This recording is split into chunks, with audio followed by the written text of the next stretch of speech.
The morning sun spilled golden light over the trees as the car rolled to a stop on a gravel path just outside Windrest Canyon. 9-year-old Sophie Monroe pressed her face to the window, her eyes wide with wonder. Towering cliffs rose ahead, wrapped in mist and kissed by early light. This was her summer reward, an adventure she had earned through a year of straight A's and endless curiosity about the world beyond her textbooks. Her father, Ethan Monroe, stepped out of the car, stretched his arms, and smiled as he looked around. A freelance writer and a devoted nature lover, Ethan had planned this trip for months. Their cabin sat nestled at the edge of the woods, surrounded by whispering pines and hidden trails. For him, it was a peaceful retreat. For Sophie, it was magic. With her boots tied tight and her explorer's backpack slung over one shoulder, Sophie darted ahead, already imagining what creatures and secrets the forest might hold. Ethan called after her with a soft laugh. "Stay close, kiddo." They spent the morning hiking along the lower ridges, marveling at the shifting colors of the canyon walls. By midday, they reached a small plateau, with a view so grand it took their breath away. Ethan sat down to rest, sipping water, while Sophie wandered to a nearby cluster of rocks, drawn by a whisper of wind that seemed to call only to her. She paused, listening. The wind rustled again, gentle, then sharp, almost like a voice. And in that moment, Sophie's heart skipped. Something didn't feel right. Sophie stood still, the wind brushing past her cheeks like invisible fingers. It came again, a sound half lost in the breeze, low and aching, like someone or something crying for help. She turned toward the cliff edge, heart quickening. There, clinging desperately to the rocks, was a German shepherd. The dog's front paws gripped a narrow ledge, just inches wide, while its back legs dangled, kicking in empty air. Strained to pull itself up, but the weight was too much. A brittle tree branch had caught around its harness, the only thing keeping it from falling. The branch creaked under the tension, threatening to snap at any moment. Sophie gasped. "Oh no!" She looked around. The cliffside was deserted. Her father was still somewhere back on the plateau resting. She opened her mouth and shouted, "Dad, Dad!" But her voice barely echoed through the canyon. The dog's eyes found hers, terrified, pleading. She took a step forward, heart pounding in her chest. She didn't think. She just reacted. Sophie dropped to her knees and reached out. "It's okay.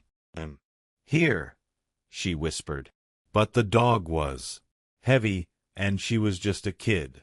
Her hands trembled with effort.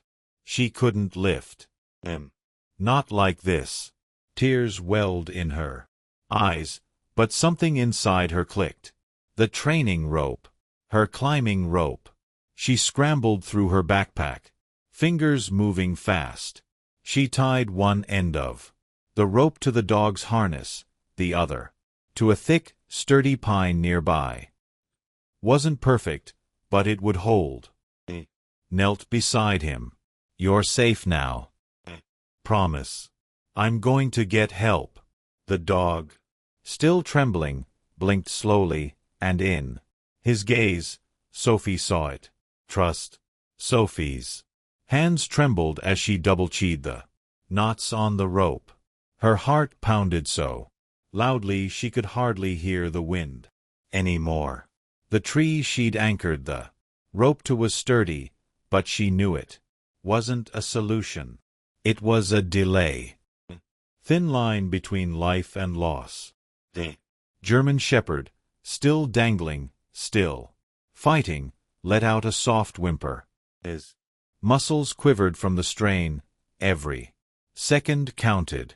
She bit her lip, thinking hard. I can't leave you here, she whispered. Her eyes scanned the surroundings again.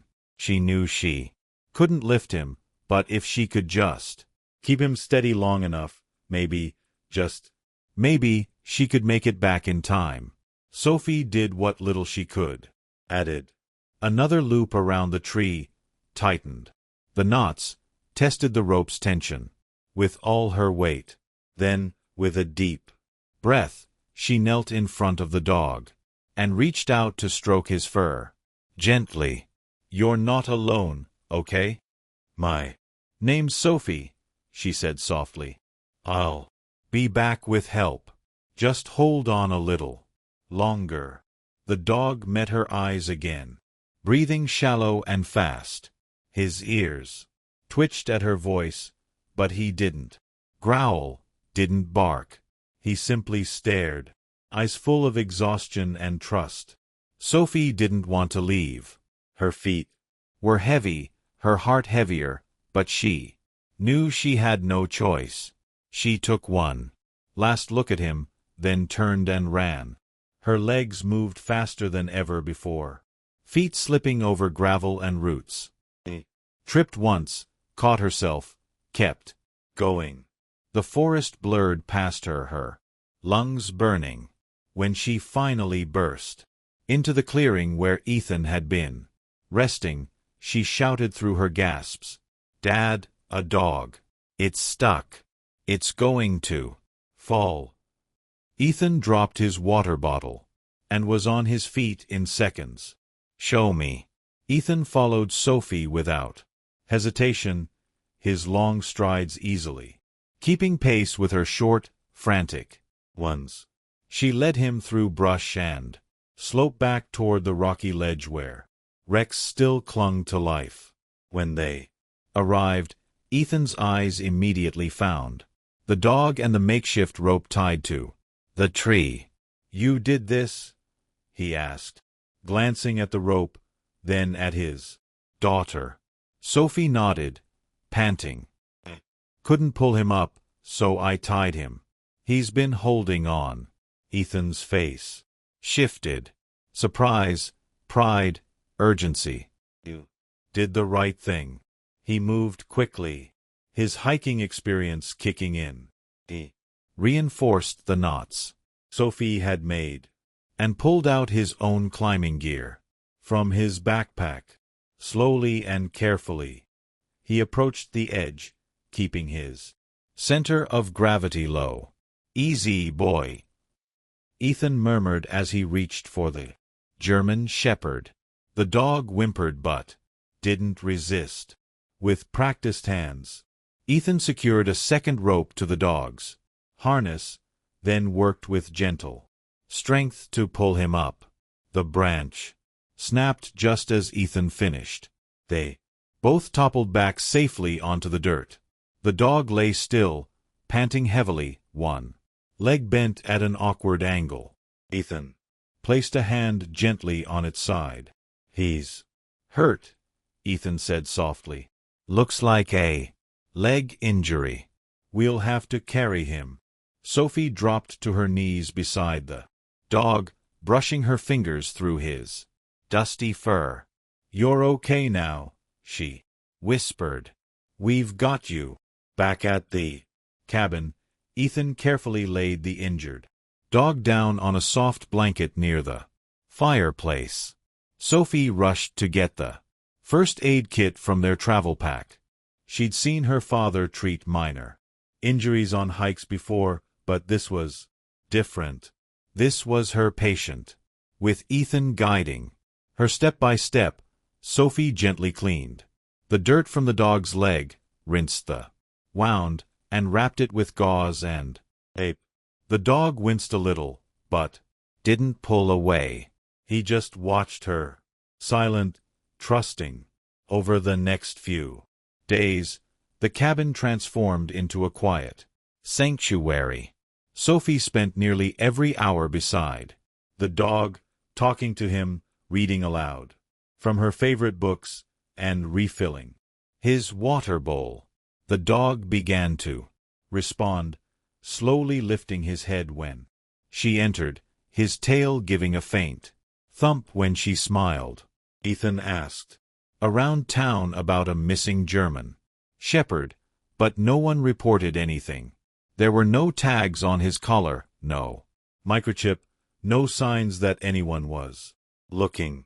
I think he doesn't have a home, Ethan said one evening as they sat on the porch. But he sure seems to want to stay with us. Sophie looked over at the dog, now curled up on the porch at her feet.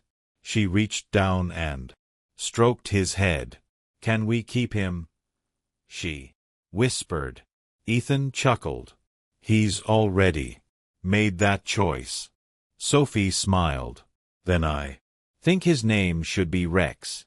The dog lifted his head at the sound, tail wagging.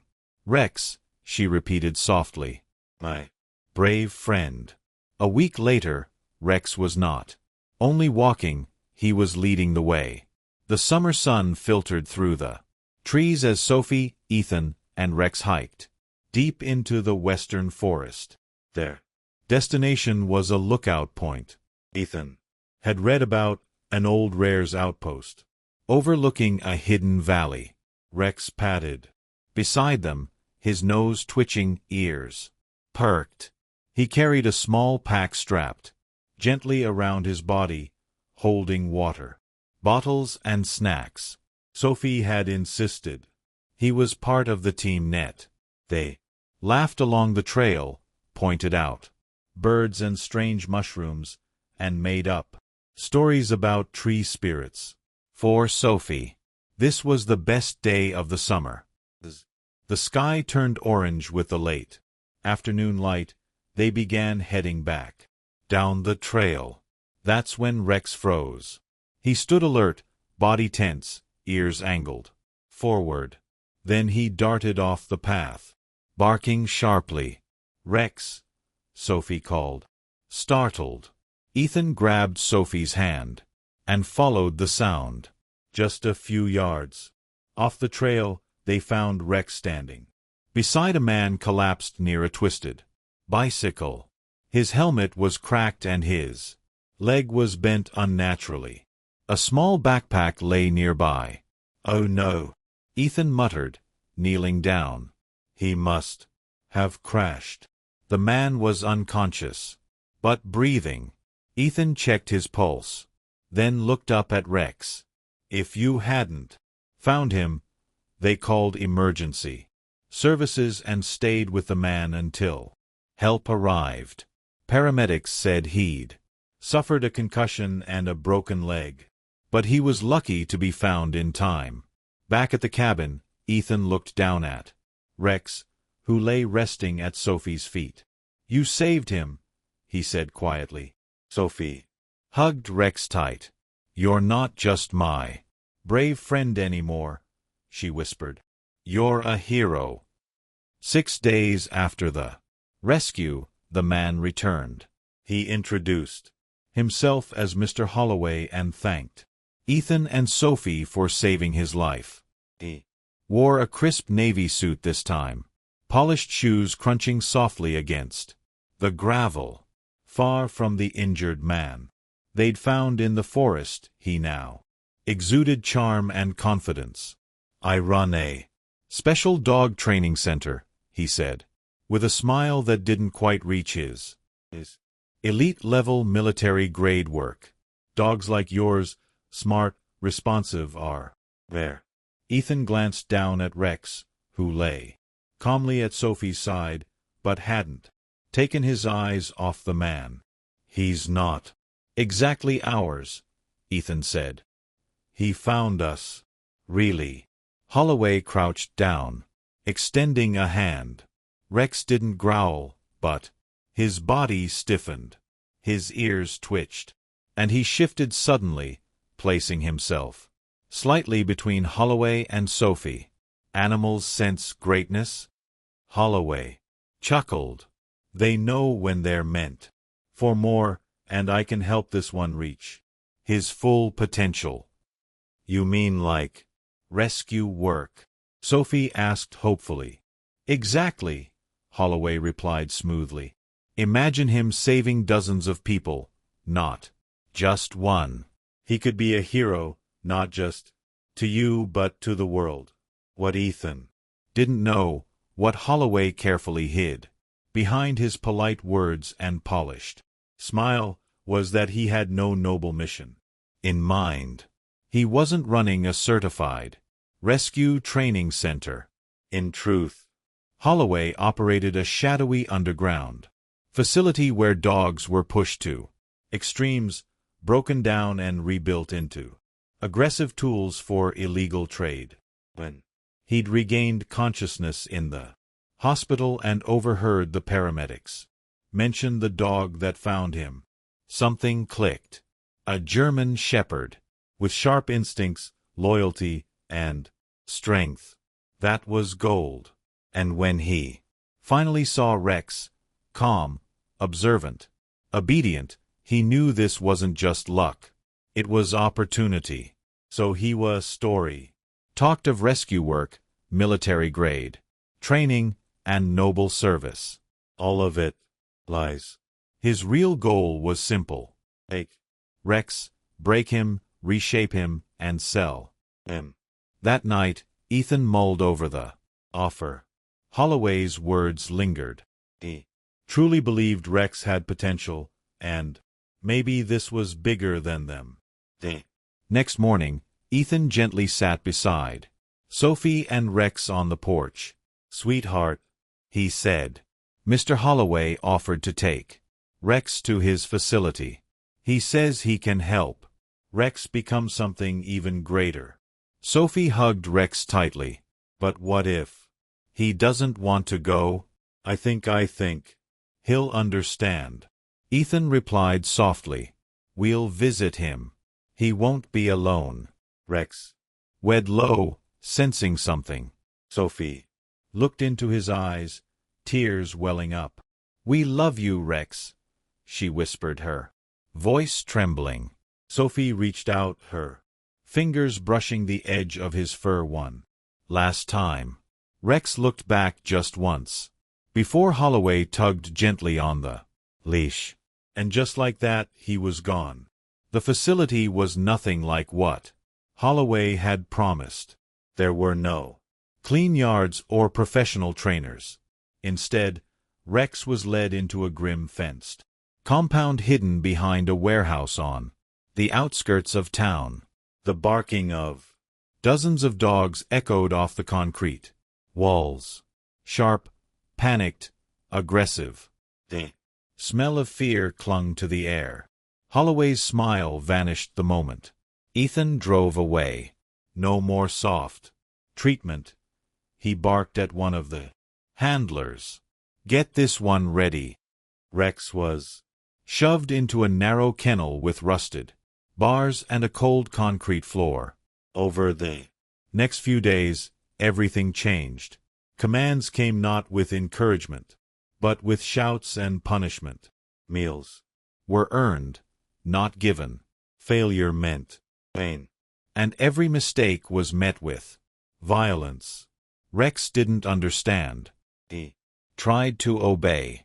He tried to make sense of the drills, the harsh voices, the metal tools. But none of it was like being with Sophie. There was no kindness here, only fear and control. The handlers called him Unit 17. To them, he wasn't a friend. He was inventory. But Rex remembered. He remembered the gentle touch of a little girl's hands, the sound of her voice, the safety of her presence. He made his first escape attempt on the 4th night. They caught him, beat him, locked him in darkness. He tried again, and then on the 8th night, chaos struck. A faulty heater sparked a small fire in the back of the warehouse while handlers scrambled to contain it, one forgot to lock the side gate after letting Rex out. For his evening routine. The moment he saw it open, Rex didn't hesitate. He ran. Rex ran like the wind, heart pounding, muscles burning. The air was thick with smoke behind him, but ahead was the open dark. Freedom. He didn't stop to look back. Every instinct screamed, "Go!" Trees whipped past in shadows. He dodged rocks, leapt over fallen logs, and pushed deeper into the forest. There was only one thought in his mind. Home. Not the compound. Not the cage. Home, Sophie. He didn't know how far. He didn't care. His paws bled from sharp gravel and his legs trembled with exhaustion, but he pressed on. The moon rose, silver and soft, lighting the forest path. He remembered the scent of pine, the rhythm of the trail. He remembered where her voice had last hung. 10 miles, then 15.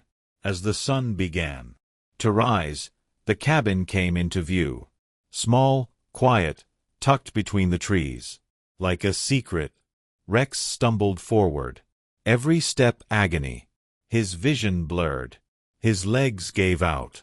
With one last burst of strength, he dragged himself to the front door and collapsed. Inside, Sophie stirred.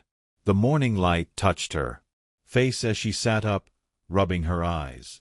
She heard something, scratching, a whimper. She opened the door. Rex. Her heart dropped as she saw him, mud-covered, bleeding, barely conscious. "No, no, no, no," she whispered, dropping to her knees as tears streamed down her cheeks. She cried out, falling to her knees. "Dad, it's Rex." He came back. Ethan rushed over, eyes wide. "My God." They carried him inside, wrapped him in blankets, cleaned his wounds. Sophie held his head in her lap the entire time, whispering, "You're safe now. I've got you. I've got you." Rex slept for hours. When he finally woke, Sophie was still beside him, her fingers gently stroking his ears. Ethan had already contacted the local authorities. The truth about Holloway's facility, its abuse, it's illegal. Operations unfolded quickly. Investigation was launched. Within days, the compound was shut down, and the remaining dogs were rescued. Ethan submitted a full report detailing everything. How Rex was taken, what they'd been told, what they discovered. Holloway was arrested and faced multiple charges for animal cruelty and illegal animal trade. Justice came swiftly, but for Sophie, the real victory was simpler. Rex was home. His wounds healed. Slowly, but his spirit bounced back. Faster.